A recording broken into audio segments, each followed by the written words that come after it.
I always say I love Michael Beach. He is a great and amazing actor, but it's so crazy how his roles remind me of my dad.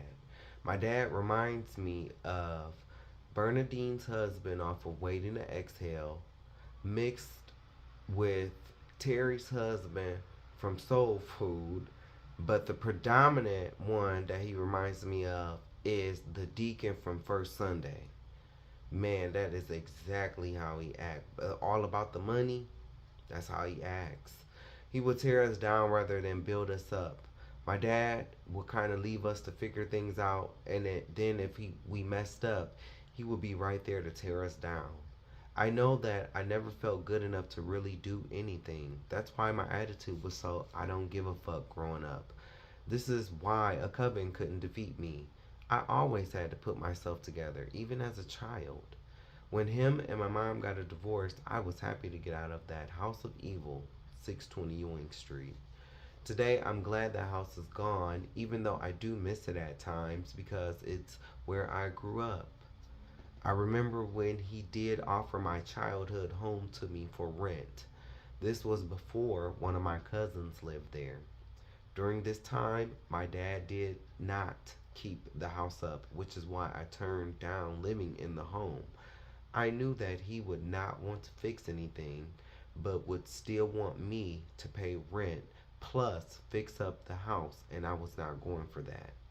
I was proved right because he did not fix anything in the home while my cousin lived there, which resulted in my cousin and his family having to move.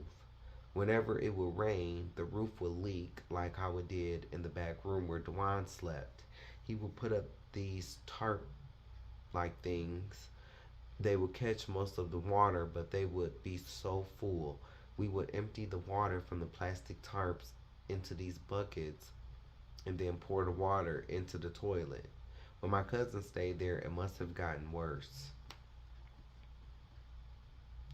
The sad part about all of this, we could have saved the house, but because of his pride, ego, hatred for me, and him not wanting to see his son surpass him, we did not save the house.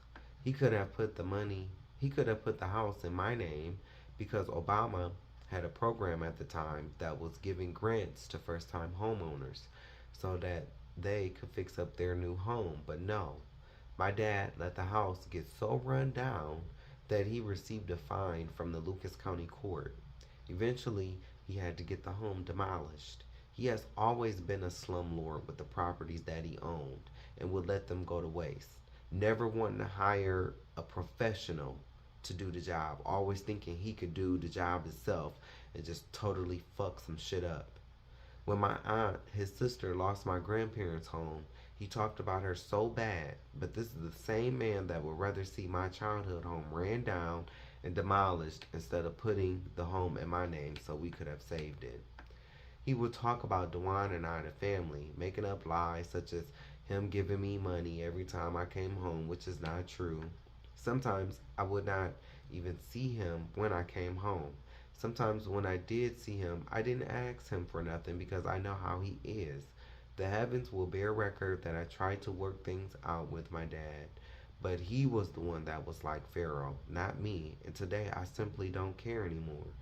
He is the type that he is the type to try and count your pockets. One time I was selling oils and he was all asking me how much money did I make, only so he could try to sum up in his narcissistic mind how long that he thinks the money I made should last me. Like like he knows my whole life, my expenses and everything. That's the type of person he is.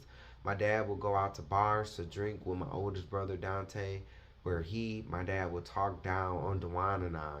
He even told me one time when he popped up at my job that he hired a private investigator to find out stuff about me. This was because I had stopped talking to him at one point in time because of his behavior towards me. Dude hates me, but wants to control me at the same time. I think he always knew that I would be successful and was jealous that I would achieve things that he will never be able to. He is very passive aggressive with his shade, and because he knows that people will see him in a different light if he showed how he truly feels about me. This is nothing new to me because he always called us all kinds of names, like we were not even his sons. When he got upset, and his energy towards us was never really that positive. He thinks because we are family that I have to tolerate his behavior, but I won't, which is why I haven't spoken to him in over 2 years. He has an outdated way of thinking. He thinks that I need him, but I don't. He has a really bad habit of slander and gossiping against his own family. He can be very narcissistic. As a child, I remember every Sunday after church, he would come home, get on the phone with my uncles, and gossip about people in the church, especially ones who borrow money and didn't pay back. We have this older female cousin on my dad's side of the family. This lady is the pure form of nosy. She always in everybody business telling what she heard. And I mean she gossips to everyone from my grandma B on my mom's side to anyone who will listen on my dad's side. I guess this is her way of fitting in. I love her, but it's giving damn Gina chill. COVID chilled her ass right on out though. Had that ass right in a hospital bed. She didn't die. Thank God, I guess. Hopefully she learned. This is a woman who has slept with a married man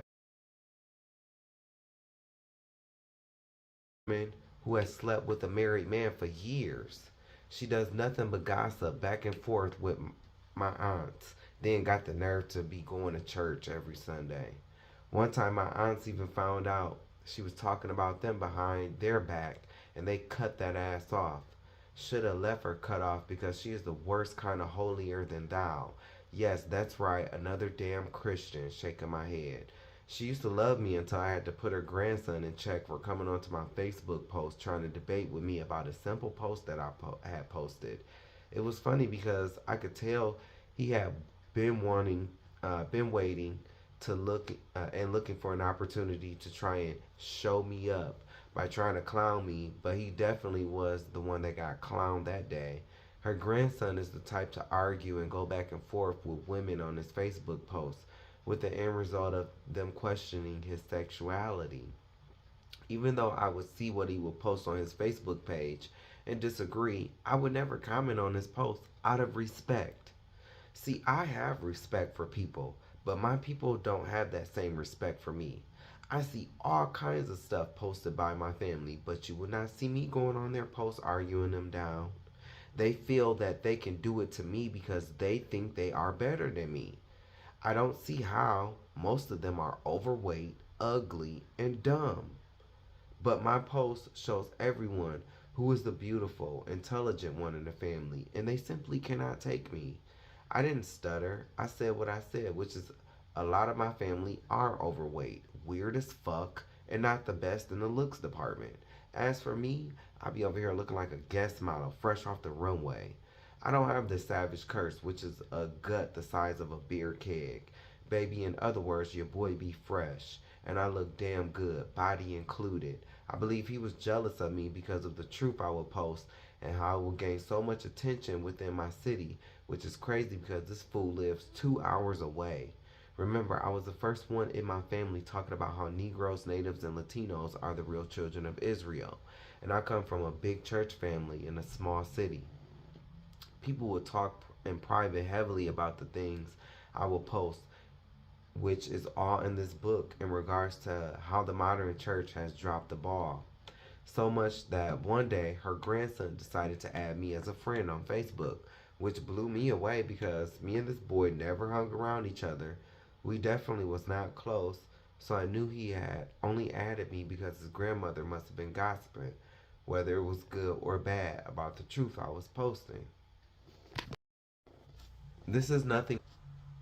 When you have the wisdom of the Most High, it does make others jealous. It convicts people without you even having to say much. Because baby, I really didn't say much for him to try me the way he did. I have no problems with people who like to debate. When the debate started to veer off the topic at hand, which was Christmas being a man-made tradition, which is a fact, and he started disrespecting me, that's when it became a problem. I took it as he didn't come to debate in the first place. That was his cover. So I let him have it. It was very much Dracarys. He got burned and I sent him on his way. This is the type of dude that was all in my inbox agreeing with me, but then tried to Judas me in public. He is not even a savage. So this is another cousin that I'm giving too much energy to that's not even a part of my bloodline. Back to my dad. Does he, my dad, give good advice? Sure. And I'm sure he wants the best for his own children. But he sure has a funny way of showing it. He dogged Dewan, told him many times he would never be successful. When Dewan walked across the stage to get his degree, guess who was not there to witness his son, the first son, get his degree? Our dad, of course, and it was summertime too, no weather excuse. By the way, I'm named after my dad, and Dewan is named after my dad's friend that died. My dad raised Dewan and I. We seen him almost every day. Nothing we did, nothing we ever did was good enough growing up. My dad was very spirit draining, and he would just make you want to give up. He was very mean and very stingy. I believe because he was coming off drugs and going through life after drugs, and which withdrawals can make you mean. I don't think he understood how negative he was. He would always talk about my mom's side of the family and how mean spirited the women are, but he is just like what he thinks of them. My grandma B and her mom, which is my great grandmother, we called her Muma, were not mean spirited. They just didn't take no shit. He would always try to make it seem like he was better than my mom's side of the family, but he is not better than anyone. His Benz and Corvette were both used, cracking the fuck up, and he damn near crashed his Corvette with me in the car, of course, but maybe I was the reason we did not crash when he first got the car. Like I said, he does have a new home, but the second level has been unfinished for years to where you can see the wood and pink insulation. This was how he kept the back room at our childhood home where Dwan slept.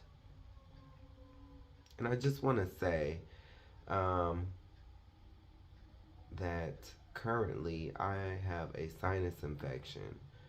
So that's why my voice, the videos are a lot shorter because I've had to stop because I was coughing.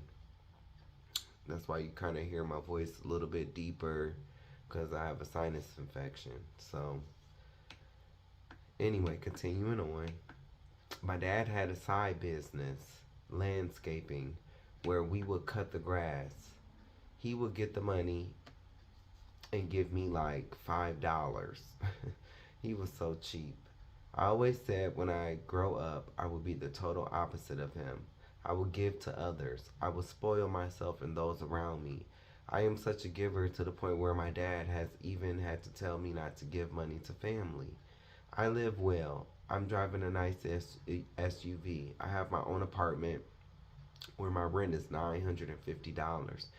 Damn, my rent today is like $11.50. I pay my bills. I buy my own food. I literally get no government help. But I have the Most High, and He is all the help I need. I'm not bragging. My dad would tell you I can't manage money, even though I've held down my own place and car for 7 years now. And side note, now it's been even longer than that. I came to Minneapolis in 2015. And that was in December of 2015. By July of 2016, I had my own place and my own car. And I've had my own place and my own car ever since.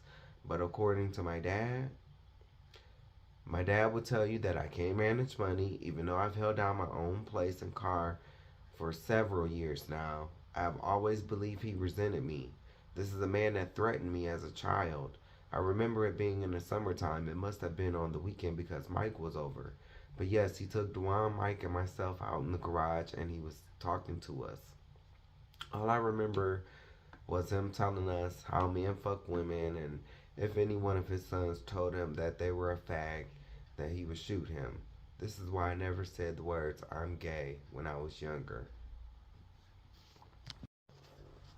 I get that I am an adult and this is what I'm supposed to do in regards to having my own place, paying my own bills, and I love doing it. Hell, I went 4 years where I didn't buy myself anything material when I first got to Minnesota, so I can manage money. If I couldn't manage money, I would have been homeless by now.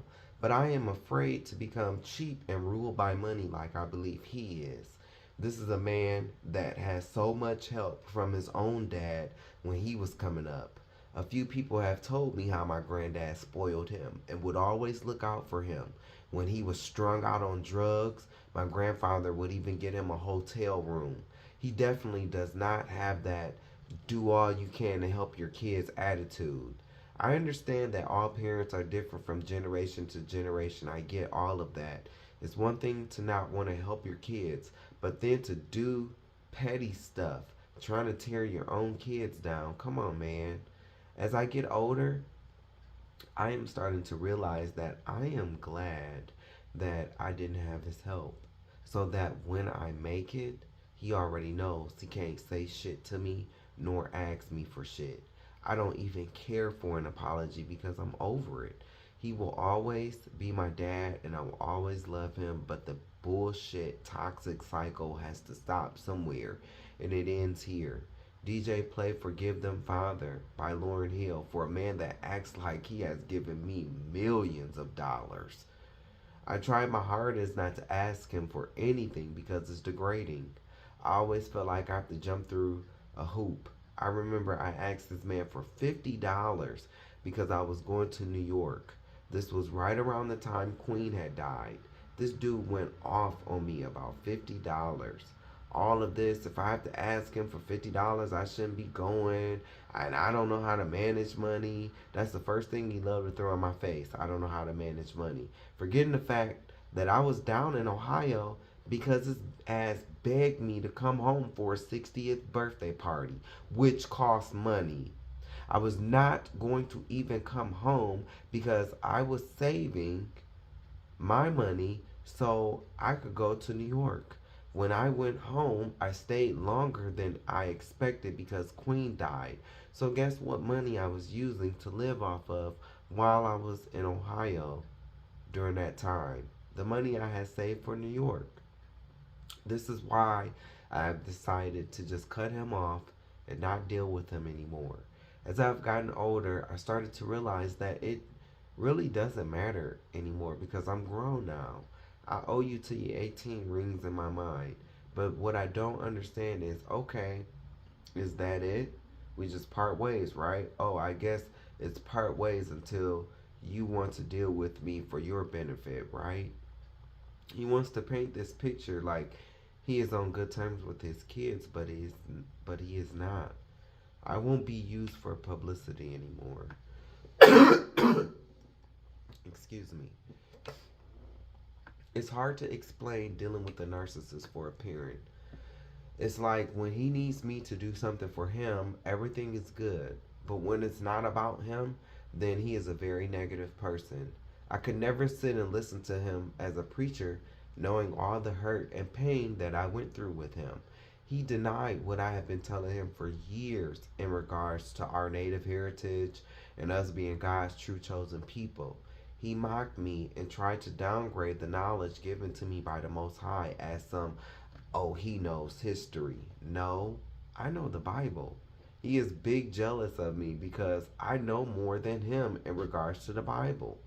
I was not sent to compete, I was sent to help my family. I am tired of people seeing me as competition when I am just trying to help and show love. Today, he is the pastor of my grandfather's church. I have to hear from others. Your dad shouted you out today. He said you told him years ago to get the book of Jubilees. Now he got it and can't put it down. I just be like, whatever. He's not telling you all how he mocked me, tried to argue me down, acting as if I don't know what I'm talking about. People will try to discredit you only to steal your work. This man really tried to break my spirit, and he did at one point. He is not telling you all how he looked down on me, and that's why he felt like I couldn't tell him nothing. He's not telling you how he is jealous of me because he was not chosen to speak the truth I have shared. DJ play Forgive Them Father by Lauryn Hill. I believe he has known about my spiritual gifts, and I believe he has even plotted against me. I believe he tried to block me in ways so I cannot reach my destiny. He cannot take what the Most High has in store for his own. There is nothing really genuine about him. He gives off hater vibes, but he is still my dad, and I do love him, just from a distance. He loves him some creative flow of dollars. This false prophet is my dad's idol. He wants to be just like this man. Now he is into Fred Price Jr., who was taught by Israelites. I always say my dad will feel real stupid the day he finds out he rejected his own son, who could have taught him all the stuff he wants to learn from Fred Price Jr., but because of his hatred, like grudge against his own son, he missed the mark. I believe that I was a test for my dad. I've heard stories about him and some of my other family members would do gay men back in the day, teasing and bullying them. Well, now look, that's why you have to be careful how you do people. You never know how you will be tested. Did we have good times? Yes, we took vacations. I remember one time he took me to the sports arena, and I got to see, some of my favorite wrestlers like The Undertaker and, a few others. But as a whole, the bad times outweigh the good. There are two songs that perfectly describe my parents' marriage and our household. Living in a house divided by Sonny and Cher, and Isn't It a Shame by LaBelle. I will say this about my dad. I've never seen him without a job, and we always have food in the fridge. We didn't shop at no Aldi's or Savers either, no offense. I don't know what it's like to ever come home and the lights, cable, water, gas, or whatever, whether my parents were single or together. Even when I lived with my mom, I never seen her struggle. I'm thankful to say I had a dad in my life and in the house. I wish he would have did right by my mom. I know my mom has her faults. No one is perfect, but faults are not drug abuse and cheating. Today he says stuff like, oh, we were unequally yoked. Yeah, buddy, she deserved way better than you. My dad cheated on my mom, and she stayed through all the curable STDs, bitches hating on her, and the drug use. Coming home, all the furniture gone, leaving Dwan in the car, in the alleys while he was inside getting high. I love my brother Dwan. He is one of the reasons why I wrote this book. What I realized about Dwan is him being my big brother, he would always see me as Little John, his little annoying baby brother. It's like, for instance, Christ had brothers, right? To his brothers, he was just their brother. It doesn't take away from Christ at all. They will see the side of Christ we see eventually, but they also seen his day to day growing up, playing together, and etc. I know they had to be shocked, like, dude, what? The Savior is my brother? Like, we got the same mom and dad. This is amazing. Well, it's the same way with Dewan.